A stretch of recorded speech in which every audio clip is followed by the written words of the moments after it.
Quand j'étais petit, je sentais qu'il y avait un créateur, qu'il y avait quelque chose au-dessus de moi, ça c'est certain. Et je savais que dans l'islam, il y avait quelque chose qu'il n'y avait pas dans les autres religions. J'ai grandi ici à Liège, en Belgique. Mon père est algérien, ma mère est belge. Mon père est athéiste et ma mère aussi. Voilà. Dans toute la famille, en fait, on ne croit pas en Dieu. J'ai beaucoup d'amis qui étaient musulmans. Ça n'a pas été intentionnel, c'est venu. Je suis quelqu'un d'autodidacte, des cours religieux, oui, à la mosquée. Je m'ennuyais beaucoup à l'école. Je n'aimais pas rester assis et écouter. Je n'étais pas captivé par les cours. J'étais accusé de prosélytisme. C'était pas de ma faute si moi je parle à une personne et qu'après il y en a 20 qui viennent m'écouter.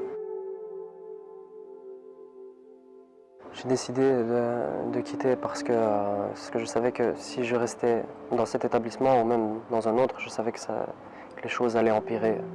C'était plus possible pour moi, alors j'ai décidé justement d'apprendre tout seul. J'étais en conflit par rapport à ma conversion avec mes parents.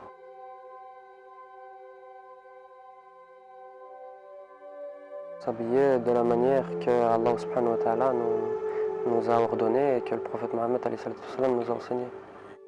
J'avais un peu plus de barbe que maintenant. Les gens ont peur de l'inconnu. Quand on voit un changement dit radical, on se pose des questions, on a peur.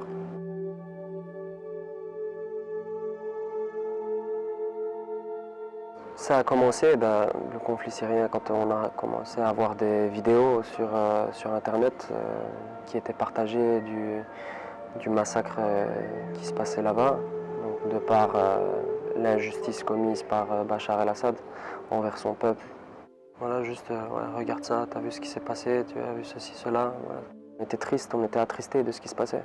Jabhat al-Nusra, quand ce mouvement-là s'est créé, a commencé à faire de petites vidéos entre guillemets, de propagande. On a commencé à se dire, il faudrait peut-être faire quelque chose. Moi, je pensais juste pour aller les aider. Le cheminement de tout ça, tu récoltes, tu essayes de récolter de l'argent pour pouvoir partir.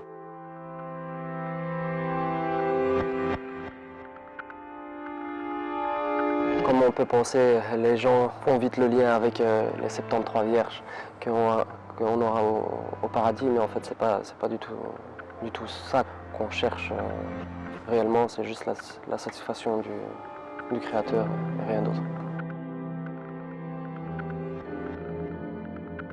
On n'a pas vraiment eu le choix de rentrer parce qu'à ce moment-là, le père de mon ami est venu nous chercher.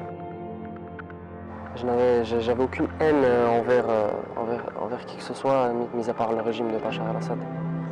Il y a une enquête qui s'est faite pendant 2 années. 2 années, j'ai été suivi sur Facebook, en fait, parce que je partageais des vidéos, etc. Mais en fait, vu qu'il n'avait aucune charge contre moi, il n'avait aucune preuve comme quoi, tout ce qui m'en collait, en fait, c'est juste incitation à la haine. Incitation à la haine à cause de mon Facebook. Le résultat est que j'ai été condamné à 2 ans avec sursis sur un suivi probatoire de 5 années. Mon certificat de bonne vie et mœurs, dans mon casier, il est marqué terrorisme en grand. Avec le recul, l'expérience et aussi avec ce qui s'est passé là-bas, il y a une grande dissension parmi les groupes qui étaient là-bas. C'était plus possible. Daesh a entre guillemets profité de l'occasion pour monter en puissance. Et c'est là qu'une des fitnas a commencé. Avant, je pensais que c'était très bien, juste parce qu'ils rejetaient toute alliance qui était contraire à l'islam. Ils voulaient juste imposer l'islam. Maintenant, les conflits politiques, tout le monde puisse pratiquer sa liberté de culte comme il l'entend. Non seulement pour les musulmans, mais aussi pour les juifs, les chrétiens. Parce que je ne peux pas prier au travail comme je voudrais. Si je porte une barbe, directement, il y a les préjugés. Si par exemple, mon épouse a le voile, directement, elle va être discriminée. J'avais demandé pour pouvoir faire ma prière, puisque tout le monde sortait pour pouvoir aller fumer une cigarette. Alors pourquoi pas moi sortir pour pouvoir aller faire ma prière qui va durer même pas 5 minutes. Je ne suis pas dans une terre d'islam, voilà, je suis dans entre guillemets, dans un pays dit démocratique. Entre guillemets, cette confiance de l'autre, il n'y a pas, bien sûr, du racisme et de la discrimination, il y en aura partout et il y en aura toujours.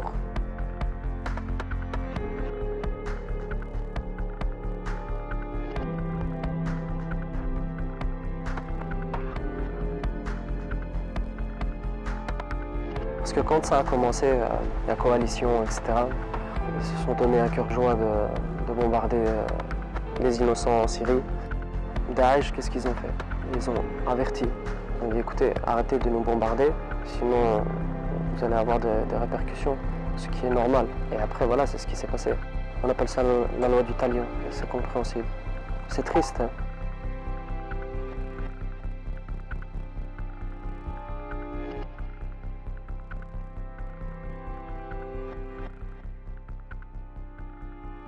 Je suis contre le fait de regarder encore ce genre de vidéos parce que justement ça joue sur l'émotionnel.